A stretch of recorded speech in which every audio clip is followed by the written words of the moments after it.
April 1945. Berlin was collapsing. Soviet forces were closing in from the east. The German army was breaking apart, and artillery shells were beginning to fall inside the capital itself. But deep beneath the Reich Chancellery, Adolf Hitler was still studying military maps. On those maps, armies still had names, divisions still had symbols, arrows could still be drawn, and orders could still be given. But the reality outside the bunker was very different. Germany was running out of soldiers, fuel, weapons, and time. And yet, in the final days of the war, Hitler placed his hopes on one last counterattack. An attack led by SS General Felix Steiner. There was just one problem. The force Hitler expected to save Berlin was in no condition to do it. This is the story of one of the final military illusions of the Third Reich.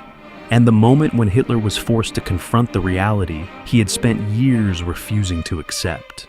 By April 1945, the war in Europe had already reached its final stage. From the west, American and British forces had crossed into Germany. From the east, the Red Army was advancing toward Berlin. The German military was no longer fighting a coordinated continental war. It was trying to survive. Units had been destroyed, rebuilt on paper, combined with other formations, and moved from one emergency to another. Some divisions existed in name, but had only a fraction of their original strength. Command structures were breaking down. Communication was becoming increasingly difficult, and Berlin was directly in the path of the Soviet advance. On April 20th, Hitler's 56th birthday, Soviet artillery began firing on the German capital. The sound of war was no longer somewhere beyond the horizon. It had reached Berlin. Yet, Hitler continued to believe that the Soviet advance could still be disrupted. His attention turned north of the city. There stood Felix Steiner. Steiner was an experienced Waffen-SS commander.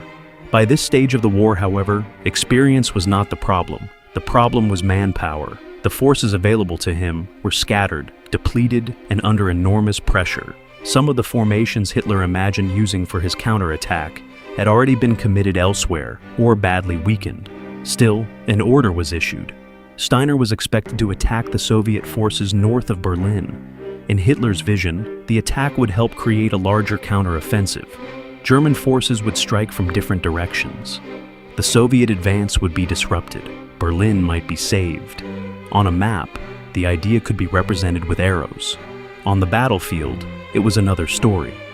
Steiner did not have the strength required for the attack Hitler imagined. A serious offensive required concentrated forces, armor, artillery, fuel, and reliable communications.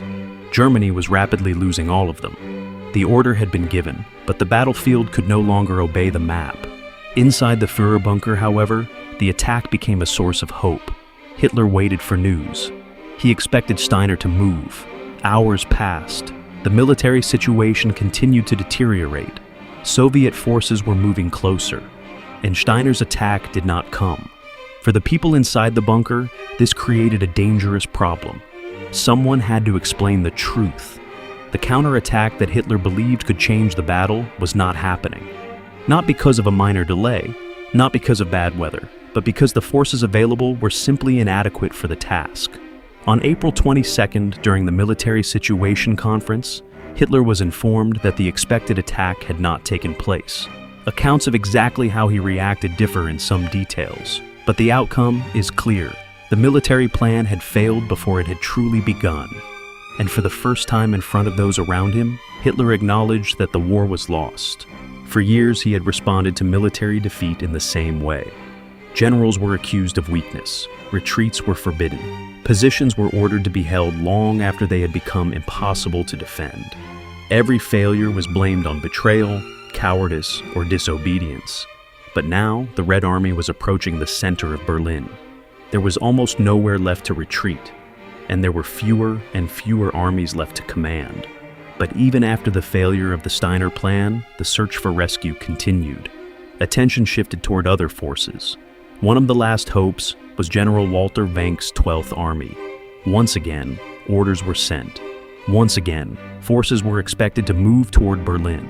Wenck's troops did advance eastward, but saving the capital was no longer realistic. his forces became increasingly focused on opening escape routes for soldiers and civilians trying to move westward, away from Soviet captivity. Inside Berlin, however, the fighting continued.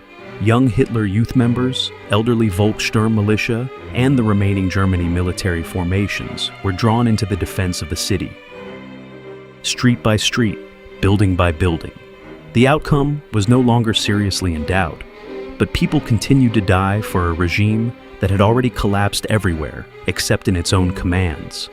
This is what makes the Steiner episode so revealing. It was not simply the story of an attack that failed to happen.